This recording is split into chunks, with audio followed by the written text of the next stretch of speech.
नमस्कार, जम्मू संवाद में आपका स्वागत है और मैं हूं ललित खजूरिया। इस वक्त जो बड़ी खबर आ रही है वो ये आ रही है कि पुलिस ने बाकायदा एक इमरान रजा नाम के शख्स को हिरासत में लिया है। दरअसल ये इमरान रजा वो शख्स है जिसने जो राजौरी में आतंकी हमला हुआ और उस हमले में एक मासूम बच्चे की मौत हो गई, उस पर खुशी जाहिर की और ये कहा कि अगला नंबर भारतीय जनता पार्टी जो जम्मू कश्मीर यूटी के अध्यक्ष है रविंदर रैना उसका लगेगा।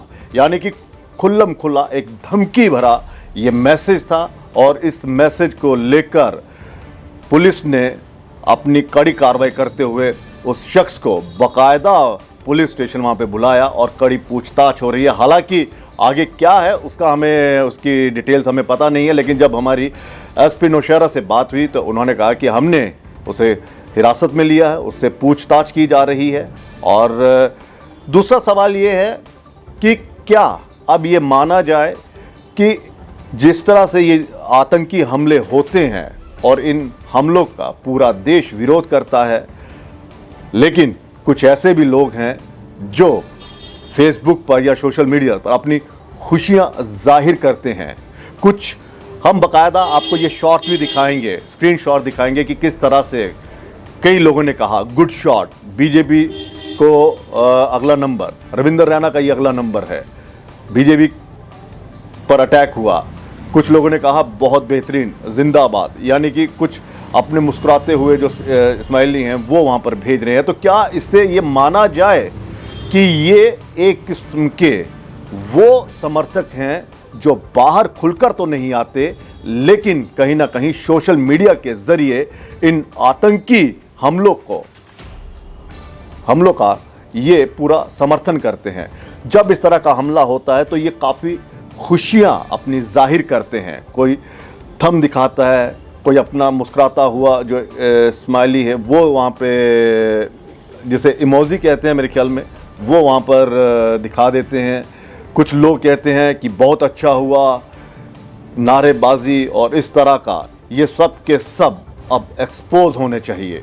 यानी कि अगर पुलिस चाहे, अगर साइबर सेल चाहे, तो जितने भी लोगों के इस तरह के कमेंट्स आते हैं उनका आईपी एड्रेस लेकर बाकायदा पता किया जा सकता है ये कौन है, क्योंकि यही लोग बाद में किसी तरह से आतंकियों का समर्थन करते हैं। और आतंकी जो हैं या फिर जो ऐसी तंजीमें हैं वो इन्हीं लोगों की फिराक में होती हैं। इनके ज़रिए वो कई ना जाने कितने इस तरह की साजिशें रच सकते हैं।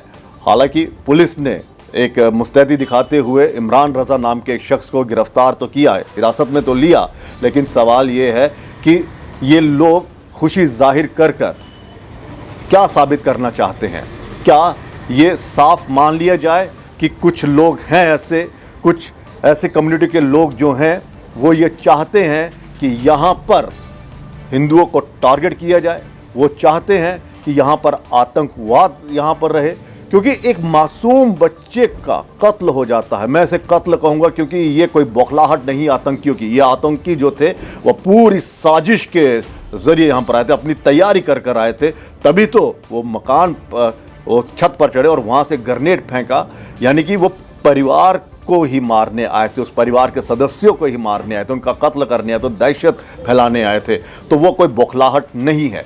बौखलाहट है हमारे नेताओं की, बौखलाहट है हमारे उन तमाम इंटेलेक्चुअल्स की जो बार बार कहते हैं नहीं, इनसे डील किया जाए, अगर करना है तो बातचीत करके किया जाए, भटके हुए हैं। ऐसा नहीं है, ये कोई भटके हुए नहीं है, ये अपने एक मकसद से यहाँ पर चल रहे हैं। और दूसरा, बार बार हमें अपने साइबर सेल को इतना मजबूत करना पड़ेगा, आईटी सेल को इतना मजबूत होना पड़ेगा कि अगर इस तरह के मैसेजेस आते हैं तो उन्हें तुरंत हिरासत में लिया जाए, उनका पता किया जाए कि कहीं ये किसी ऑर्गेनाइजेशन के साथ मिले हुए तो नहीं है, कहीं ये स्लीपर सेल्स का काम तो नहीं कर रहे, क्योंकि ये भी साबित हो गया है कि बिना स्थानीय समर्थन के ये हमला हो ही नहीं सकता है। और अब वक्त आ गया है कि ऐसे लोगों से सख्ती से कार्रवाई की जाए जो इन हमलों की समर्थन में इस तरह के मैसेजेस डालते हैं, क्योंकि इस तरह के मैसेजेस जब पढ़े जाते हैं तो ये साफ पता चलता है कि कौन सी आइडियोलॉजी लेकर ये चल रहे हैं और किसका ये समर्थन करना चाहते हैं। लेकिन हमारी सरकारें, हमारे नेता जो हैं वो खामोश रहते हैं। लेकिन हाँ, आज रविंदर रैना को जब इस शख्स ने बाकायदा मैसेज के जरिए एक थ्रेट दी कि अगला नंबर रविंदर रैना का है, तो पुलिस भी जो है वो हरकत में आई और उस व्यक्ति को हिरासत में ले लिया। कड़ी पूछताछ हो रही है। हालांकि आगे क्या होगा, ये क्या उसकी गिरफ्तारी भी होती है या नहीं होती है, अगर होती है तो किन धाराओं में होती है, ये अलग मसला है।